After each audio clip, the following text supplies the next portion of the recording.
Buenos días, Antonio. Muchas gracias por estar aquí en nuestra casa. Asisa es una cooperativa de médicos que tiene actualmente 8.650 cooperativistas distribuidos por todo el territorio nacional y funcionamos como tal, como una... ¿Y de todas las especialidades? De todas las especialidades médicas. También tenemos hospitales, tenemos 17 hospitales, también distribuidos por toda España. Muchas gracias y bienvenido a la Mirada Asisa. La Mirada Asisa lo que pretende es tener una perspectiva múltiple. Primero lo hizo María Tormo exclusivamente sobre la pandemia, es decir, tener visiones distintas de personas muy significativas dentro del país, filósofos, médicos, abogados, economistas, y pensamos que tú eres una persona muy relevante para conversar contigo. Porque esto lo hemos trasladado ya no solamente a la pandemia, sino a la pospandemia y bueno, y ahora a la tragedia que tenemos encima con la catástrofe de la guerra de Ucrania. Entonces, muchas gracias de nuevo y... Sí. Encantado de estar con vosotros y admiro la labor que hacéis, de modo que adelante. Muchas gracias.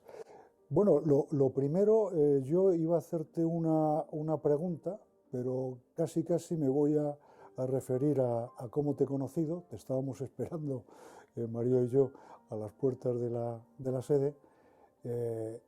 Estábamos abrigaditos, con una buena pelliza, debemos desembarcar del coche, así, tal cual, como estás ahora mismo. Y lo típico, hola, ¿qué tal? ¿Cómo estás? Nosotros tenemos frío. Y lo primero que nos has dicho, dice, mira, dice, yo no tengo abrigo, yo siempre he resistido al frío y al calor perfectamente. A mí me parece que esto entronca perfectamente con la primera pregunta que te quería hacer. Y es que creo, yo te lo he oído a ti repetidas veces, que donde realmente has sido bueno, lo único bueno que has sido es jugador de fútbol. Claro, una frase como esa pues causa necesariamente impacto, porque una persona como tú, que diga que lo único bien o bien hecho es el fútbol, con el carrerón que tienes profesional, pues causa realmente impacto.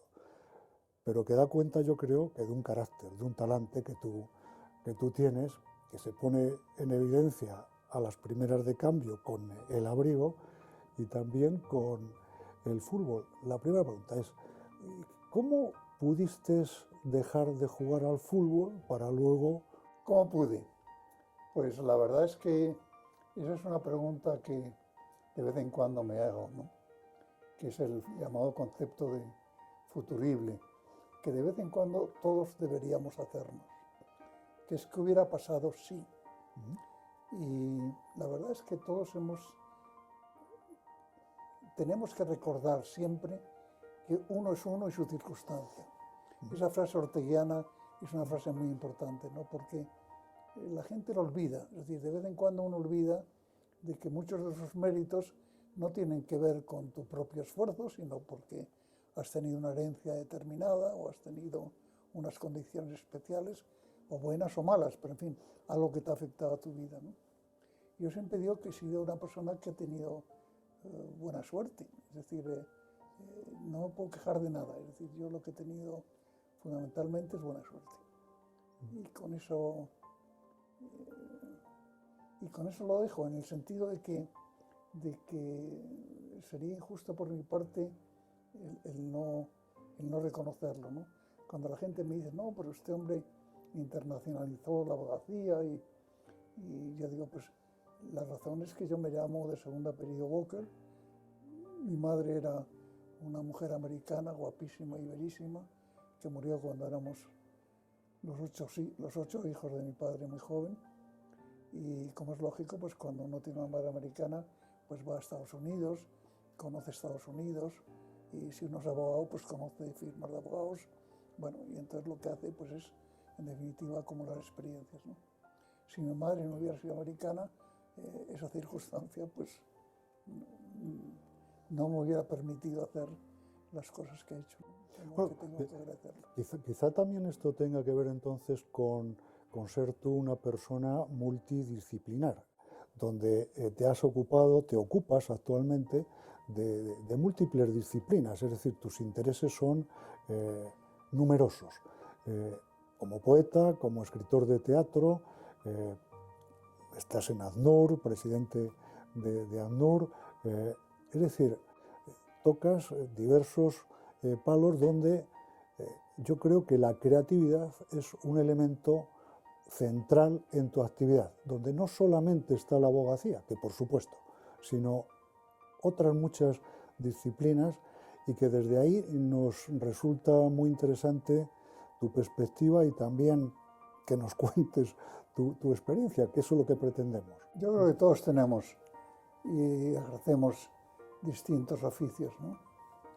Lo que pasa es que yo quisiera convencer a la gente de que no es necesario que lo hagamos todo bien, ni que lleguemos a niveles profesionales. Es decir, si a uno le gusta pintar, yo le aconsejo que pinte, aunque pinte mal, pero que pinte. Porque el desarrollo de la creatividad es buena para el cerebro, es una cosa interesante, ¿no? Y si te gusta escribir un teatro o te gusta un ensayo, pues hazlo. Es decir, no podemos dejarnos por la profesionalidad. Es decir, usted solamente escribe teatro si lo escribe admirablemente bien y supera incluso a maestros como Juan Mayorga o muchos otros, ¿no? Yo creo que todas las personas tenemos algún tipo de tentación creativa. Y mi consejo es que nunca se abandone. Es decir, por más que te diga la gente, o tu madre, o tu familia, o tus amigos, hombre, no, es que no lo haces bien, ¿eh? Si te gusta hacerlo, sigue haciéndolo. El ser humano no puede abandonar la actitud creativa. Yo creo que es malo, es absolutamente malo. Y eso tiene que ver también con lo del frío y el calor y el abrigo, ¿no? Que es que un día conocía en Estados Unidos a un amigo que me dijo que la clave de la salud estaba en no protegerte demasiado contra el frío y no protegerte demasiado contra el calor, que el cuerpo tiene una capacidad de adaptación estupenda. Y yo la verdad es que no tengo frío, es decir, yo voy a Estados Unidos o voy a cualquier sitio, voy a Madrid, que también aquí hace un frío tremendo, y yo no tengo frío, es decir, me he acostumbrado al frío. Lo último que has escrito tiene que ver con el COVID, pero también hace 2 o 3 años recuerdo haberte leído un libro sobre la incertidumbre. Eso es. Entonces, en muy poco tiempo te has encontrado, nos hemos encontrado todos en realidad, pero la pregunta va dirigida a ti, con esta doble situación de un mundo de incertidumbre, un mundo donde por un lado los adelantos técnicos están siendo brutales, pero por otro lado los riesgos también están siendo brutales. ¿Cómo lo has vivido? Porque yo supongo que una cosa también te ha hecho pensar en la otra y al revés, ¿no? Pues lo he vivido normal. Yo tiendo a no dramatizar las cosas, es decir, yo no tiendo a... Yo creo que en la vida tenemos que aceptar todo lo que nos viene dado y adaptarnos a ello. Yo creo que el ser humano se adapta a todo, absolutamente a todo, y que por lo tanto no hay que alarmarse, es decir, que no pasa nada.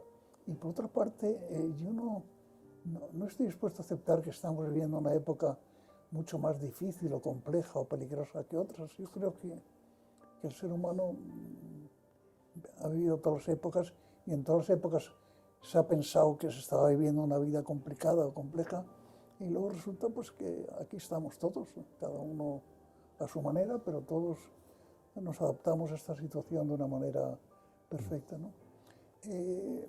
Yo por eso, una de las cosas que siempre les pido a la gente es que el derecho al pesimismo no lo tenemos. El derecho al pesimismo es una lata. Es decir, a mí La gente que está todo el día dando la lata que esto va mal, esto se hunde, esto... me parece una cosa pesada, realmente son gente pesada. Yo esa gente prefiero no hablar con ellos, esa es la verdad. Los que están todo el día diciendo esto va fatal, la política, la economía, todo va fatal. Pues ya al contrario, creo que las cosas van mucho mejor, que la gente está en su conjunto más contenta, que hay duda tiene que hay un porcentaje de la población que lo pasa muy mal, y a los que hay que respetar y a los que hay que intentar ayudar y buscar nuevos procesos que permitan más igualdad. Lo importante de las sociedades es que las desigualdades sean lo menor posible, ¿no? En ese aspecto, por ejemplo, en Europa, ¿cuáles son las sociedades menos desiguales?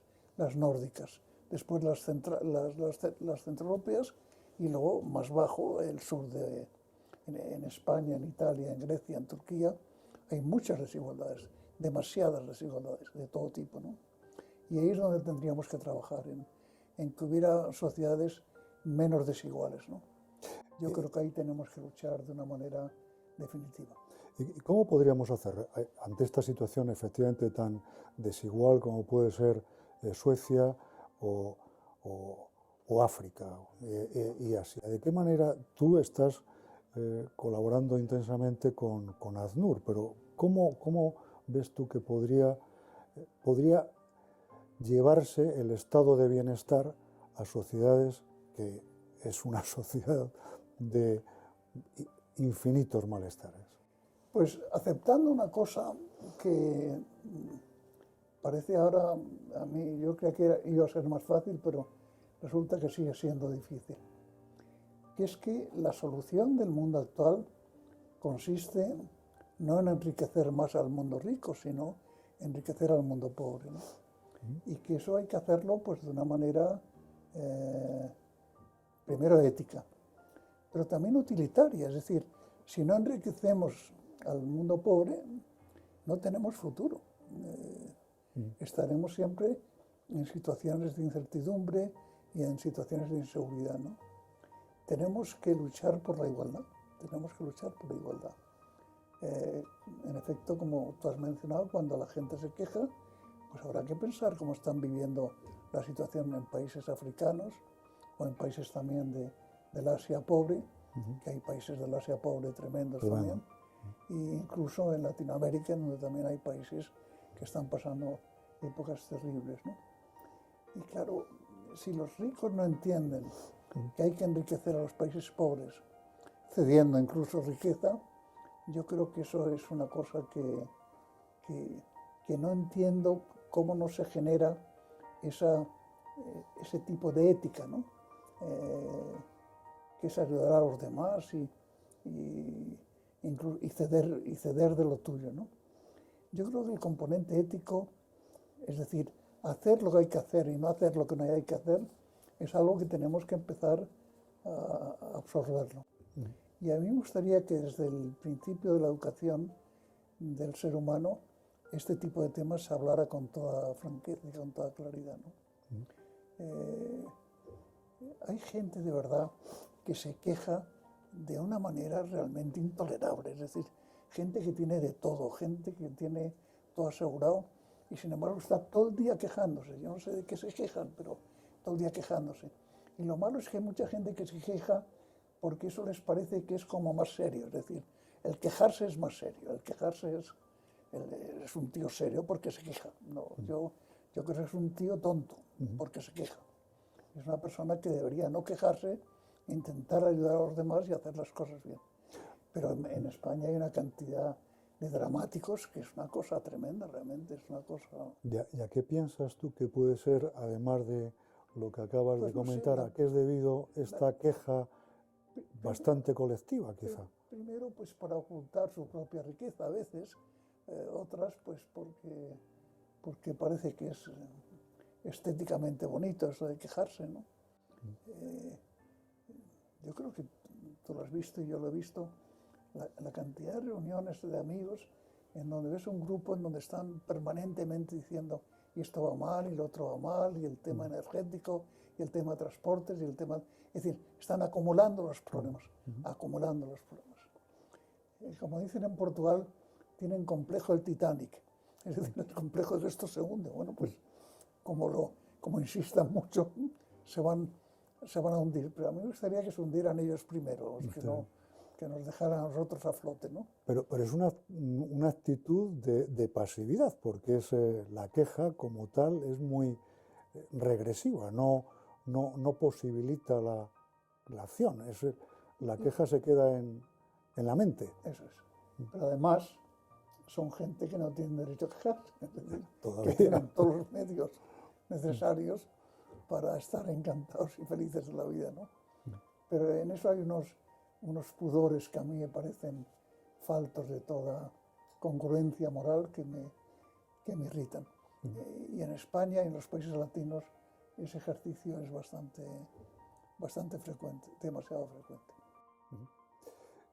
Un poco al hilo de lo que estás comentando, te voy a repetir textualmente una frase tuya que te la iba a plantear en otro contexto, pero ha salido a través de lo que tú nos estás comentando.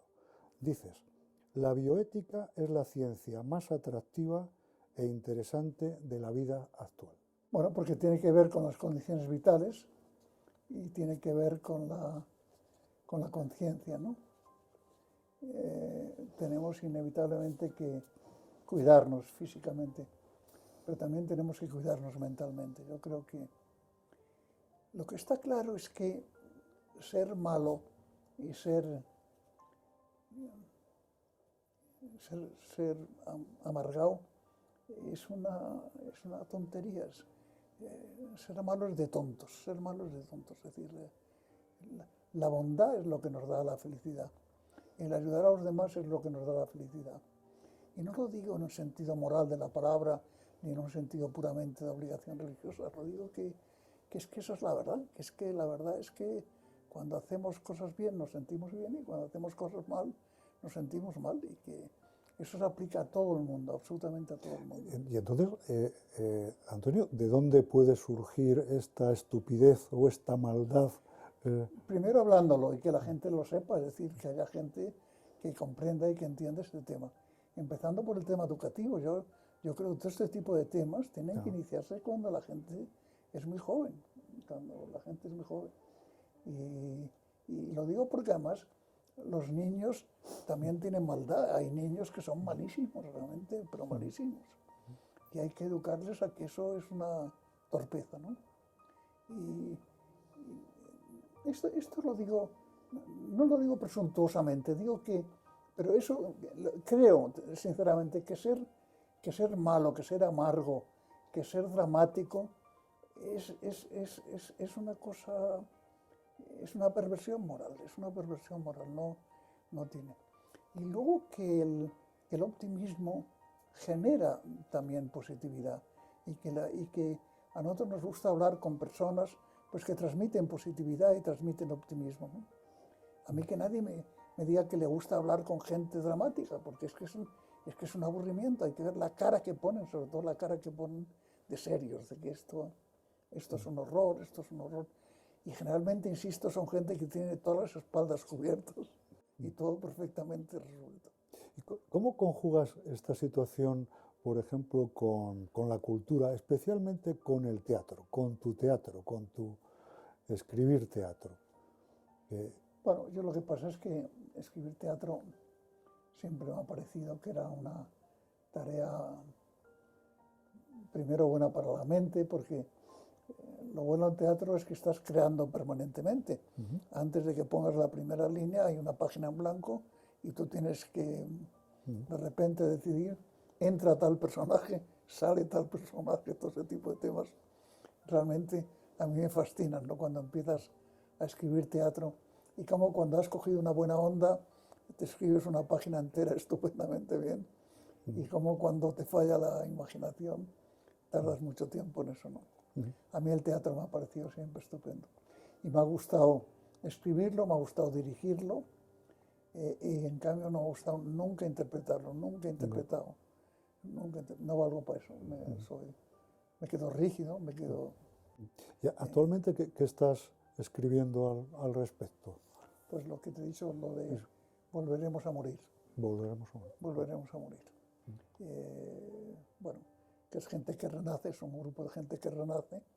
Y se preguntan unos a otros, ¿y ahora qué hacemos? Hemos renacido y ahora qué hacemos. ¿Y qué hacen? Pues dice, pues tendremos que volver a morir. El tema de la vida y la muerte, que es un tema fascinante del que no se habla, el tema de la muerte sobre todo es un tema que se arroja, y la muerte está entre nosotros permanentemente, vamos, no hacemos más que ver vivos y muertos, ¿no? Y tendríamos que aceptar el tema de la muerte y estudiarla con cierta positividad, ¿no? Para mí lo que tiene la muerte de atractivo es el famoso responso de el descansa en paz, ¿no? Es que descansar en paz debe ser de las cosas más agradables del mundo. Descansar en paz, no tener ninguna... Ay, estamos llenos de cosas. Se levanta uno, tengo que hacer esto, no he hecho esto.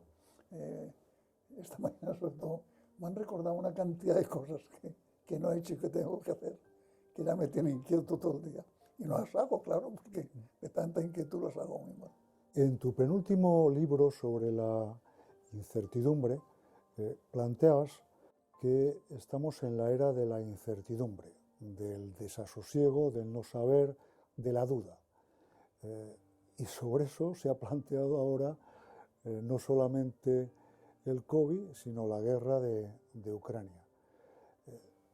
Y vivimos una sociedad que es muy presentista. Vivimos en un presente continuo, aunque tú hace un momento nos hablabas de algo que no es tan presente, que es la muerte. ¿Cómo podríamos salir de esta situación de duda, de incertidumbre que tú en ese libro explicas?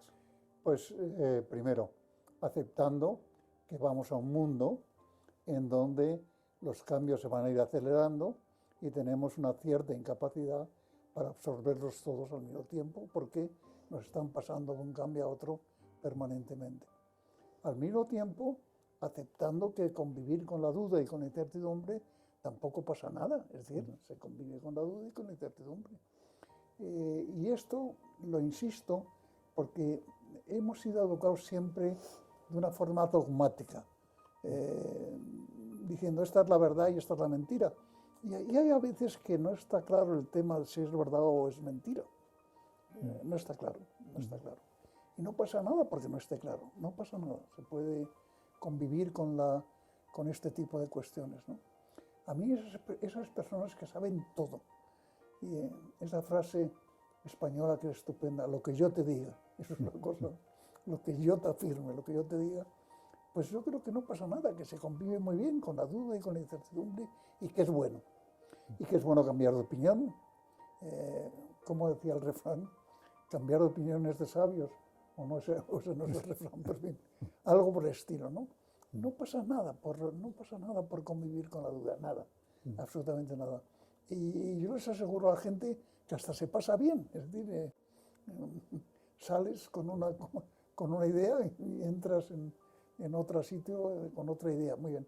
Pues no pasa nada, no hay por qué saber la verdad exacta, no hay por qué tener convicciones absolutas, no, se puede ir perfectamente en la incertidumbre. Pero para eso se necesitará diálogo con personas que también duden. Pues contado. Y yo creo que el número de personas que dudan es infinito realmente. Otra cosa es que lo acepten, pero que todos dudamos y que todos tenemos inseguridades e incertidumbres, a mí me parece que que eso no se puede negar. Muy bien. Otro tema que en este momento resulta incierto es todos los fenómenos políticos que hay alrededor de los populismos, que algo has escrito tú sobre Norteamérica al respecto y Trump. ¿Cómo ves esta situación, que no es nueva históricamente, pero sí que en este momento es presente, más palpitante? En general los populismos nacen cuando los que tienen que aportar ideas a la escena política y a la escena civil, no lo hacen. Y si no lo hacen y dejan el espacio vacío, ese espacio lo ocupan los populismos, lo cual es lógico. Si no hay ideas, si no hay ningún tipo de sugerencias, pues lo ocupan los populistas y los populismos, ¿no? Eso es síntoma de una época poco creativa y poco valiente, ¿eh? Luego es una época en donde los liderazgos también están ofreciendo flancos muy preocupantes, ¿no? Vuelvo a repetir esa frase de que lo que no podemos hacer es gritar desde la distancia: esperadme, soy vuestro líder, ¿no? Si hay que esperar al líder, pues lo mejor es no tenerlo, ¿no? No hay que esperar al líder, el líder tiene que estar enfrente de la manifestación, ¿no? Y yo creo que en ese aspecto hemos perdido mucho la calidad del liderazgo, ¿no? Tenemos unos líderes blandos y además líderes que ocupan el poder y entonces a lo único que se dedican es a mantener su poder y a preocuparse de tener poder, ¿no? ¿Para qué? No, para nada, para tenerlo, vamos, para tener poder. Y no utilizan el poder para transformar las cosas, ¿no? En eso estamos llenos de líderes incongruentes. Puede tener que ver con lo que me has dicho de la incertidumbre y tal, que la gente está con ese tipo de temas, pero es que un líder es líder incluso aunque no sepa o aunque afirme categóricamente: mire ustedes, yo no sé exactamente cuál es la respuesta, pero vamos a ir por este camino, ¿no? Y eso es lo que hay que hacer. Un líder lo que tiene que enseñar es el camino. Aunque recuerdo a un amigo mío encantador que me decía que yo tenía una carrera política prácticamente asegurada y organicé una manifestación tremenda, vino muchísima gente y en un momento apareció la policía y dije yo: por aquí, y resulta que era una calle sin salida y nos murieron a palos. Y dice, ahí perdí toda mi capacidad política de acción, ¿no? Pero un líder tiene que enseñar los caminos. Estamos comentando sobre el liderazgo y los líderes.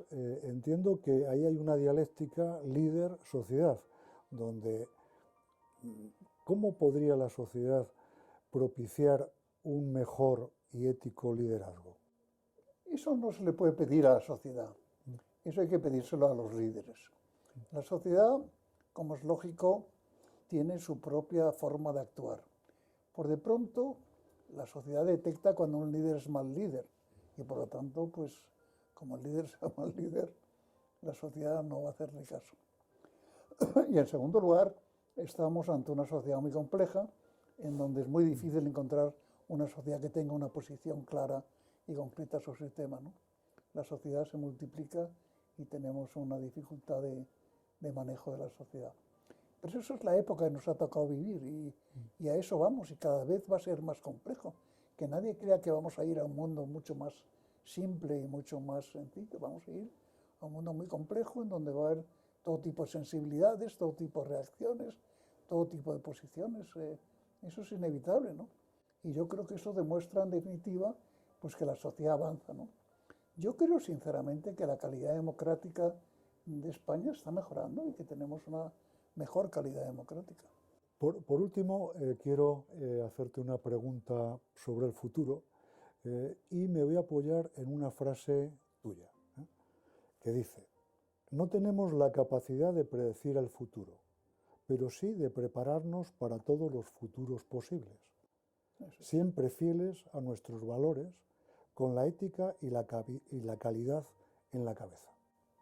Así es. Ya hemos hablado de eso antes, pero es verdad que lo que tenemos que hacer es aceptar que vamos a un mundo de cambio, aceptar que no sabemos exactamente lo que puede pasar dentro de 3 años, 4 años, 5 años o incluso 6 meses, pero que eso no nos puede hacer cambiar nuestros valores morales, ¿no? En todos los cambios tenemos que ser éticos y tenemos que afrontar esos cambios con eticidad. El tema este, yo lo conecto siempre de verdad con la inteligencia. Primero, la ética siempre es rentable y la ética es lo que permite la sostenibilidad de un sistema. Si todos somos corruptos, el sistema explota. Es decir, tiene que haber un componente ético. Y yo creo que lo hay. Yo creo que tenemos una sociedad ética en la que intentamos cada uno mejorar, lo digo en serio. Pero no es que la afirme como elogio, sino es que si no, la sociedad explotaría. Es decir, yo creo que hay un componente ético, por ejemplo, ahora en la sociedad española muy buena. Yo creo que la sociedad española es una sociedad muy rica en valores. Por último, Antonio, no sé si se te ocurre añadir algo sobre lo que hemos comentado, sobre cualquier cosa que a ti te parezca oportuno. Pues la tristeza que me dio cuando demostré que jugaba bien al fútbol, me contrató el Atlético de Madrid y me dieron la camiseta, el pantalón, las medias. Yo no sé si las botas, yo creo que las botas no, que eran carísimas entonces, ¿no? Y me fui orgulloso a mi casa a contar a toda la familia el éxito que había logrado, que me había fichado el Atlético de Madrid. Y mi padre me miró sonriente y me dijo, coge todo eso, devuélvelo, tú sigues estudiando y después ya veremos si te dedicas al fútbol o no.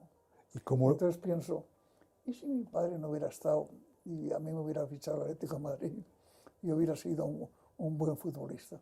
¿Qué hubiera sido mi vida? ¿Hubiera sido más feliz, menos feliz? No sé, eso del futurible, lo del futurible es una maravilla, realmente. El que hubiera sido mi vida si las circunstancias fueran distintas, yo creo que es un ejercicio que todos tenemos que hacer de vez en cuando. Ciertamente es apasionante. La ucronía, lo de pensar qué hubiera sido. ¿Y cómo elaboraste la situación frustrante del equipaje al Atlético de Madrid? Pues con trabajo. El trabajo te absorbe. Y entonces me di cuenta de que tenía que concentrarme en el trabajo y trabajar todo lo que podía. No hay otro camino, más que no hay, desgraciadamente no hay otro camino. Antonio, muchas gracias, muy agradecido.